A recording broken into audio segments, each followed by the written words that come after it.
This is The Pulse. On this week's episode of The Pulse, a promising talent emerges from the Ballet School of Stanford, poised to make her mark at Sacred Heart University this fall. Embark on a journey through the lives of those who share daily paths and spaces, exploring stories that bind us together. A devoted team strives to offer services that educate, enrich, and empower residents of all ages on the east side of Bridgeport. And get ready to immerse yourself in the world of Connecticut's covered bridges. I am Aditya Khadke. And I'm Nikhil Miranda. These stories and more on Sacred Heart's very own monthly news show. You're watching The Pulse. From Sacred Heart University in Fairfield, Connecticut, this is The Pulse. At the Ballet School of Stanford, preparations are underway for a talented incoming freshman at Sacred Heart University. She's ready to tackle the challenges of school with grace and elegance. Now let's turn to Samantha Salbone for a look at this inspiring story. Pirouette to saving lives. Dina Cordova, a senior at the Ballet School of Stanford, is taking the next step and will be joining the SHU community in the fall as a nursing student. So I'm planning to major in nursing at Sacred Heart, and I'm very excited to be able to have the opportunity to go there. And I'm also planning to continue with dancing at Sacred Heart. I know Sacred Heart has a really good dance program. They're very flexible with being able to allow dancers to continue on with dancing, as well as being able to continue to pursue their professional careers as well. So yeah, I'm excited. Since the age of 3, Dina has been dancing, and her favorite form of dance? Ballet. Dina has been dancing with the Ballet School of Stanford since 2011, and this year she will be dancing as the lead role in Sleeping Beauty. Aurora. I'm going to be Aurora in both pieces. That's very exciting. Marty Etter, Executive Director for the Ballet School of Stanford, says Dina is always up for a challenge, and it's no surprise to see her going into nursing, and she's excited to see where it takes her. Dancers tend to be very aware of their bodies because they have to for class, and so it's not surprising when we hear from a student that they're going into some sort of medical or scientific field because their brain works that way. And from a very early age, they're used to sequencing and memorization and take this and reverse it, and all of those skills that they learn in dance really do apply a lot to the sciences and medicine. As excited as Dina is to join Sacred Heart, we are just as excited to see her in the fall. Sacred Heart is lucky to get someone as bright as her. In Stanford, for The Pulse, I'm Samantha Salborn. In our next segment, we present a narrative that serves as a guiding light of healing, inspiration, and connection with the human spirit. Meghana Jagarlamudi has a remarkable story. The World Trade Center in New York is not only a symbol for its tragic past, but also for its resilience and the inspiring stories of human connection and hope that have come from it. In this bustling area, there is a unique store, the Strangers Project, which is a living archive of the human experiences in the heart of World Trade Center. Been curious about people and their stories. It started as a small experiment, but I was fascinated with what people were sharing, so I kept doing it, and here we are 90,000 stories later. The stories are written by people from all walks of life, recording moments of success, tragedy, and everything in between. It's everything you can imagine. As you see on the walls here, people share all these different points of their life. Some are joyful, some are traumatic, everywhere in between. But I feel very grateful just to be able to witness all the different things that people share. It's so moving. To hear everyone's stories is just so incredible, and it just makes you wonder when you're walking down the street just how different everyone's lives are. So I wanted to share my own story.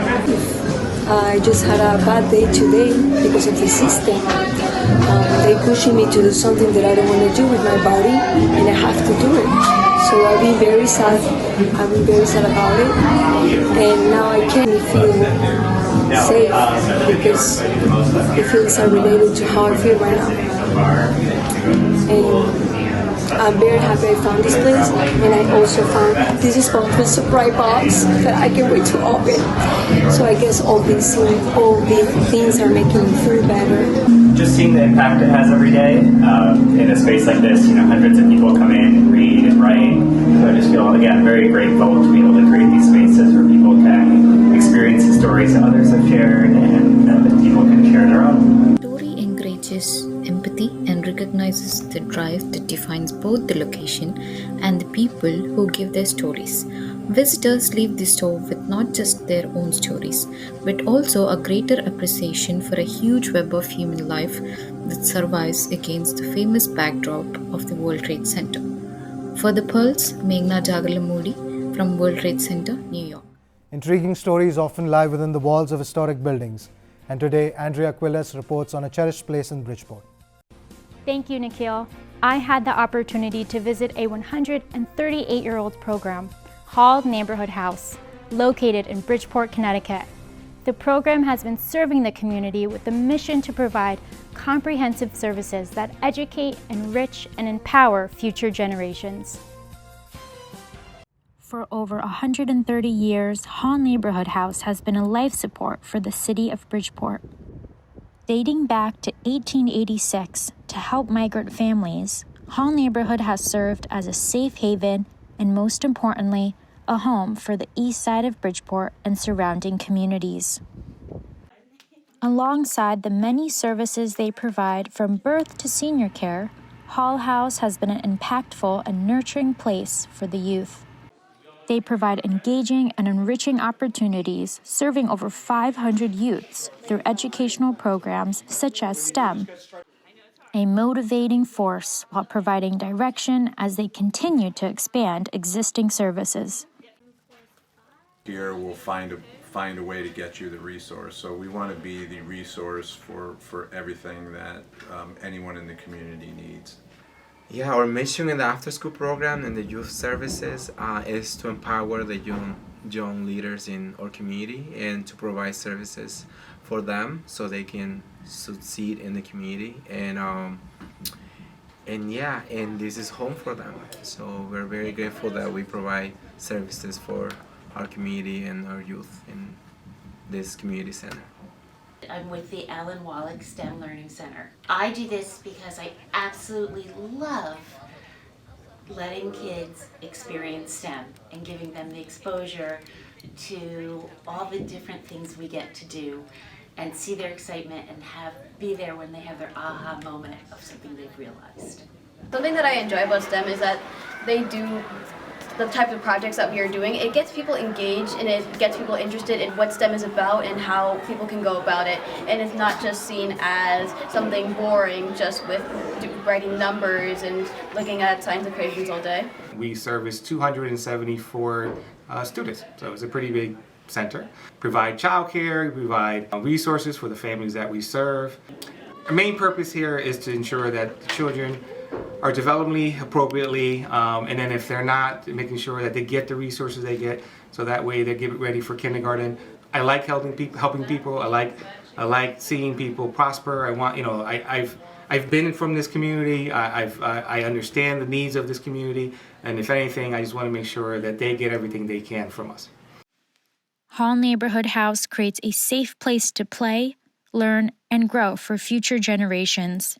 Their drive is followed by their belief that people on the east side of Bridgeport and the surrounding areas deserve community, education, and support. For The Pulse, Andrea Quilles, Bridgeport, Connecticut. After the break, join Femi Olanipekun as he explores the significance of Easter. And accompany our reporter Manisha Lingareddy on a fascinating exploration of the Connecticut Hindu Valley Temple.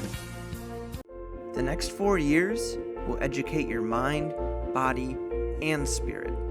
Will challenge you. Will introduce you to yourself. They'll show you the world and expand your horizons. Redefine your notion of community and make your family a whole lot bigger. They'll push you to your limits and then show you that that was just your starting line. They'll teach you the meaning of service, that we are because of who we all are. These next 4 years are your time. Welcome to Sacred Heart. Welcome to your future.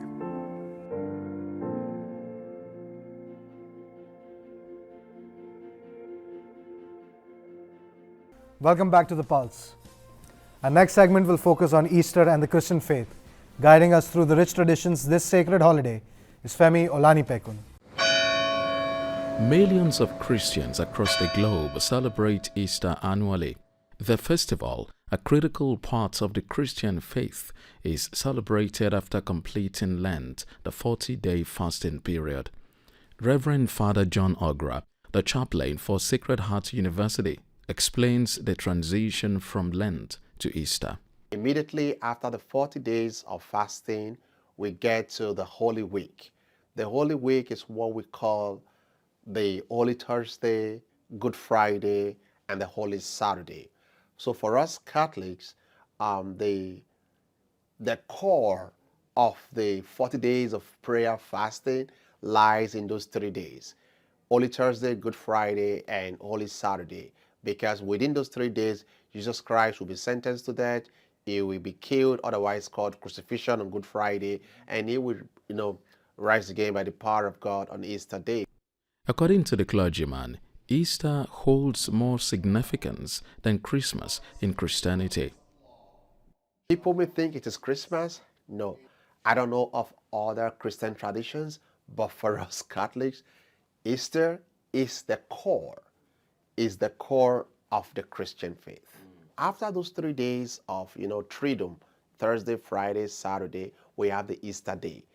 Easter Day does not just end on that Easter Sunday.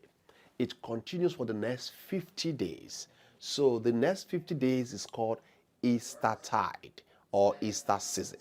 Those 50 days we end with the celebration of Pentecost, which is 50 days after the resurrection of Jesus. Another big thing about the Easter celebration is that the priest wears white, to celebrate that.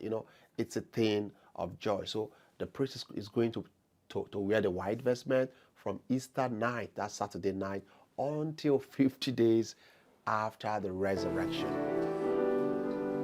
For Father Ogra, the Easter celebration is a message for all humanity. The resurrection of Jesus tells us that the promise of heaven is real. It is not something fake. It is not a facade. It's not an empty promise. Because if Jesus could die and rise again, and we believe in Jesus, the scripture says that if the spirit of him who raised Jesus from the dead dwells in you, that spirit will give life to your own mortal bodies.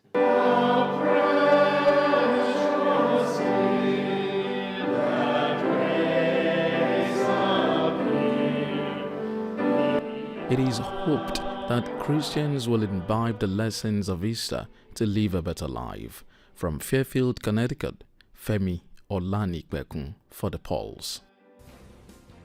Next, we visit the Connecticut's Hindu Valley Temple in Middletown, exploring the temple's spiritual significance and vibrant world of Hindu culture. Here is Manisha Lingareddy with the story. In the heart of Connecticut lies a sacred heaven. The Connecticut Valley Hindu Temple, a guiding light of spiritual comfort and unity within the community. It is established in 1978. The temple stands a tribute of faith and devotion. In 1986, the ground was broken, laying a groundwork for the spiritual refugee. 13 years later, in 1999, the temple gates opened wide, welcoming the new era of divine presence. Through the Asian ritual of Prana Pratishta, the deities of Lord Sri Satyanarayana Swami, Sri Devi, and Bhudevi were installed. Over the time, the temples embraced the expanding additional divine manifestation, including Lord Venkateshwara, Shiva, Subramanya Swami, Ayyappa, Durga Devi, Jain, Lord Rama, and Krishna.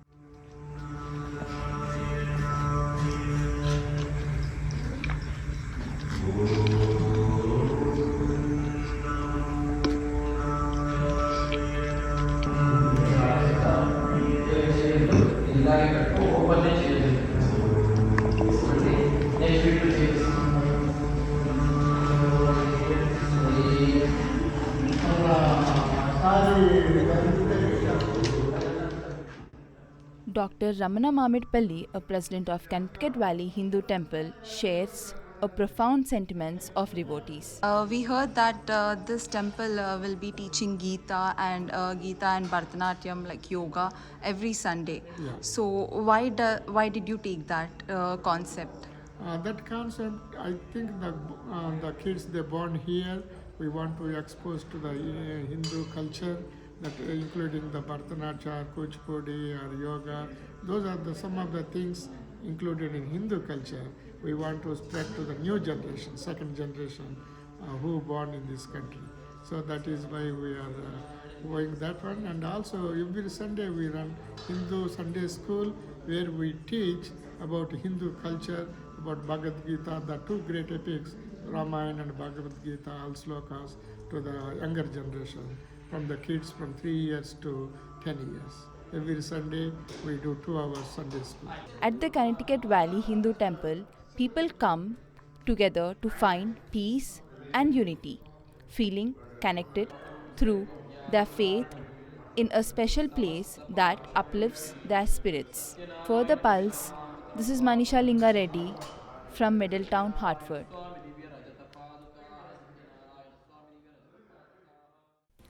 During our visit to the Gurudwara Sachkhand Darbar in Hamden, my colleague Jashandeep Gill and I were treated to the delightful flavors of the Gurudwara's offerings. Amidst enjoying the delicious food, we had the chance to observe the members' commitment to upholding the essence of Sikhism. Have a look. Waheguru Ji Ka Khalsa, Waheguru Ji Ki Fateh. Myself, Jashandeep Singh Gill. And I'm Nikhil Miranda. Today, we are here at Gurudwara Sachkhand Darbar, located in Hamden, Connecticut.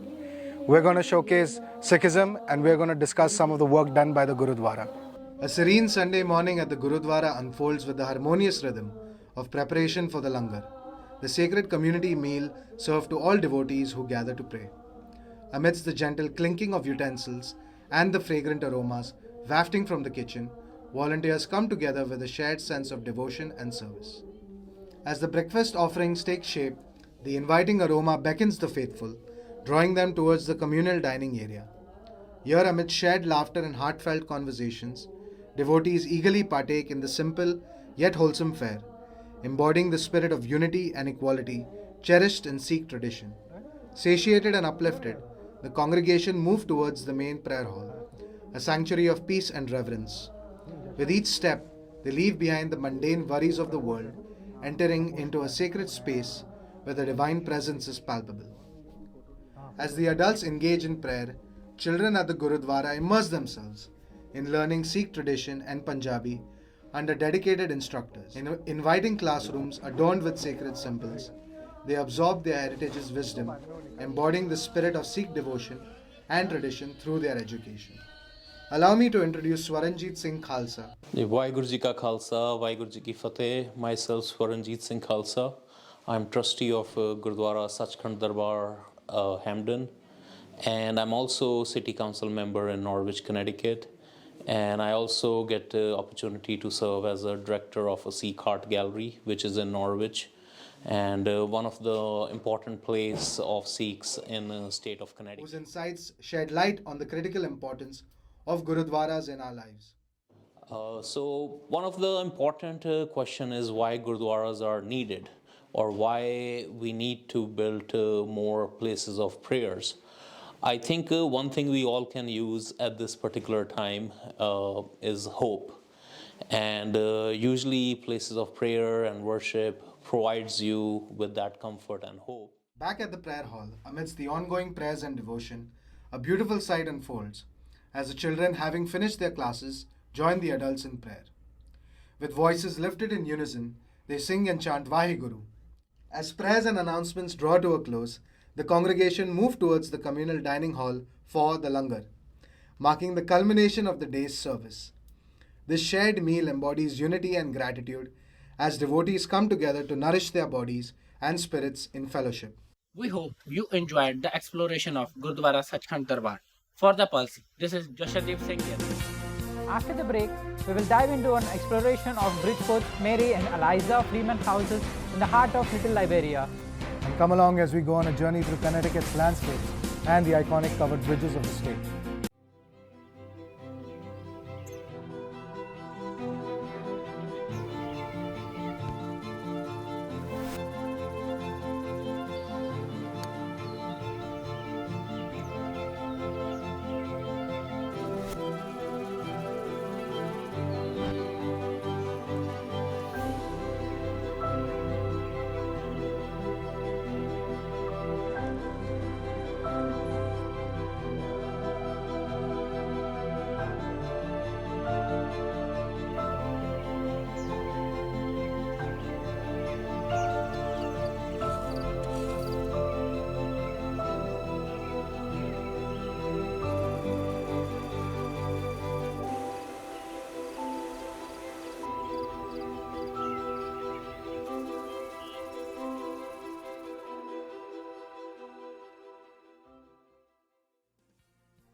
The storied past of Bridgeport's Mary and Eliza Freeman houses was almost lost when they were threatened to be torn down. Nestled in Bridgeport's south end, they stand as symbols of resilience. Here is Kamoya Walters with the story. On the south end of Bridgeport, a few minutes from the ferry and less than a minute from the Total Mortgage Arena, stand two homes, a shadow of their former glory. At first glance, one would give little thought to the homes of 358 to 360 Main Street. But if one only lingers for a few seconds, one is struck by an immense sense of awe.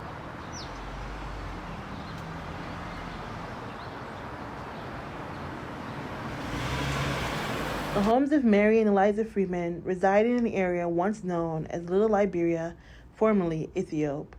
It was a community of free Black and Native American people and a significant stop on the Underground Railroad.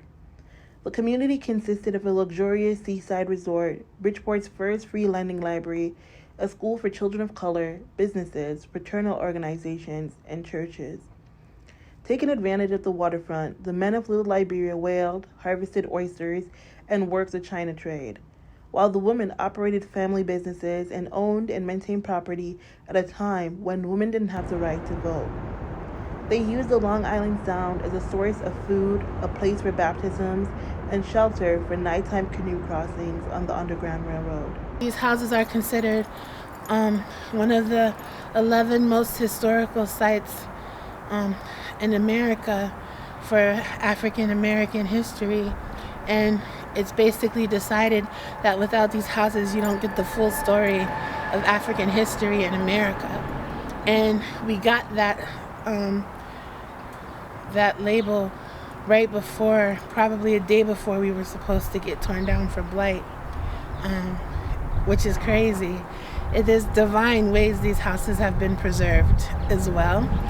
Of the 36 buildings that made up Little Liberia, only the Freeman houses remain in their original state. Mary and Eliza Freeman were respected businesswomen, teachers, and pillars of their community. At the time of her death, Mary was the wealthiest woman and the second wealthiest person in Bridgeport, second to P.T. Barnum. Their homes are the oldest homes built by African Americans in the state of Connecticut. In recent years, an artistic and political movement is taking root in Bridgeport, born out of the desire to reclaim the history of Little Liberia, revitalize the community, and change the narrative of violence and poverty surrounding the area. Organizations such as the Freeman Center and the Mary and Eliza Freeman Foundation are working to restore the homes to their former glory and repurpose them as a community center. Because they're going to be a museum and a literacy center.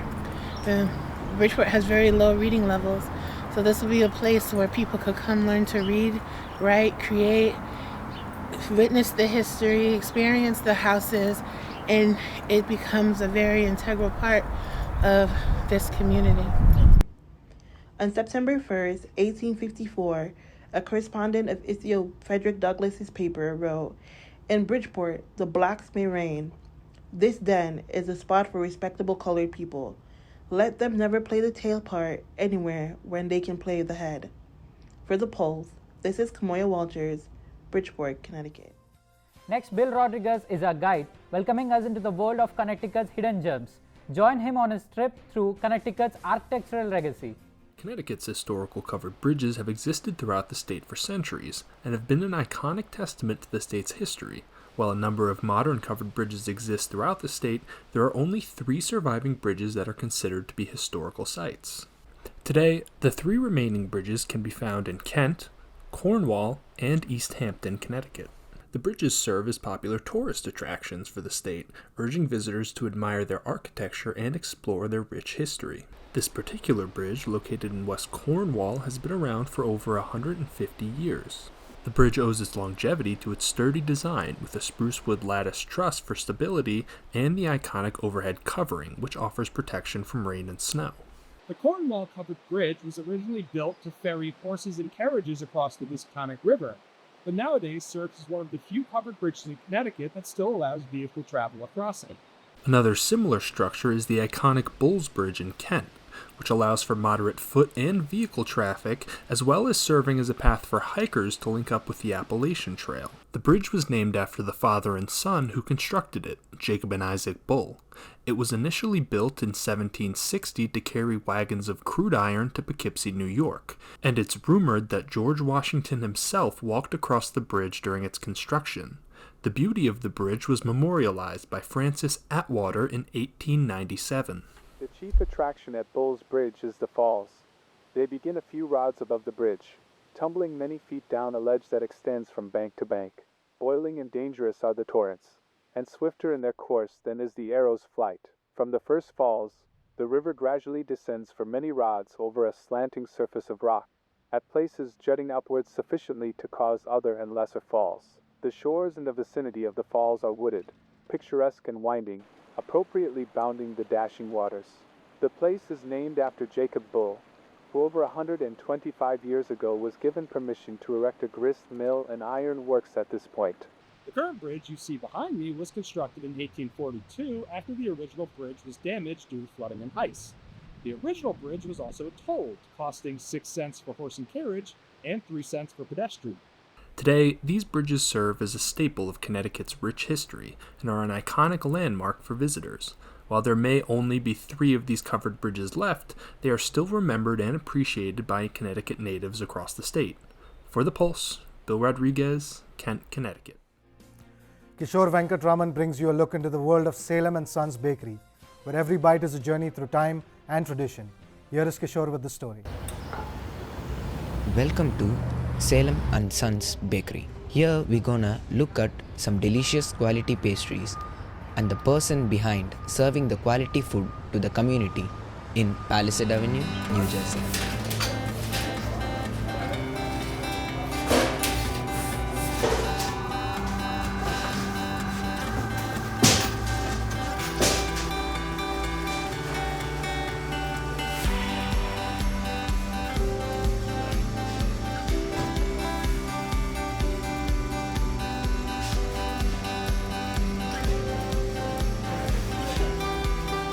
Hi, how are you? My name is Yasser Matan.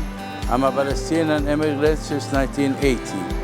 I accomplished my business, a bakery business, since 1982.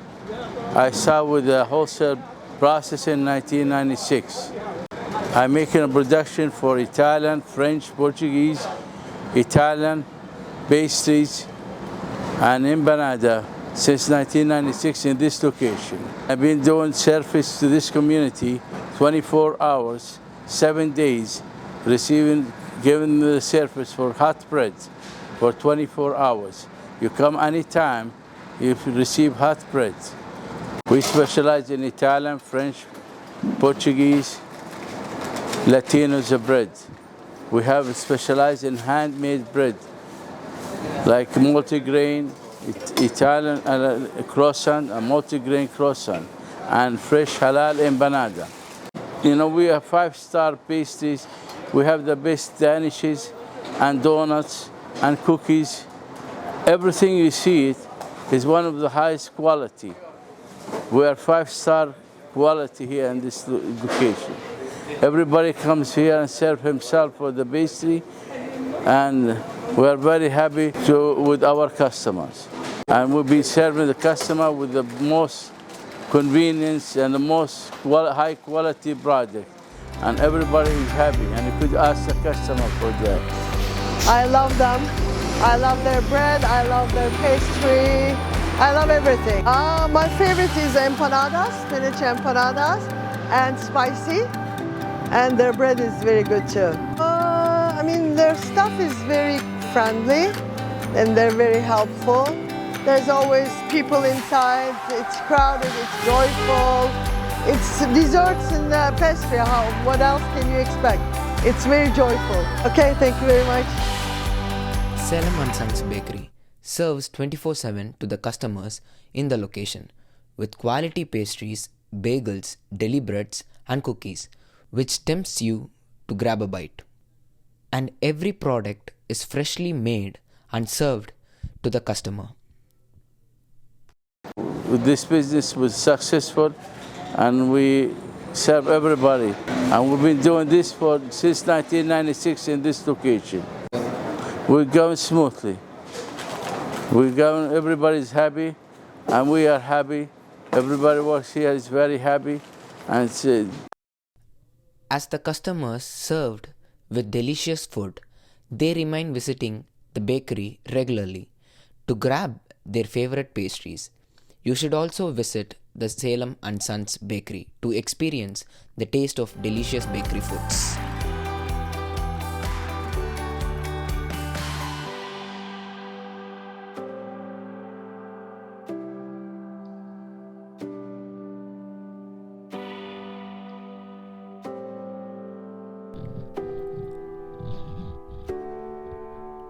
For The Pulse, I'm Kishore Kumar, reporting from New Jersey. And that's all from us today. We hope you enjoyed the show and looking forward to bringing you more in future. We appreciate you being part of our journey. Tune in for more thrilling content in the next episode of The Pulse.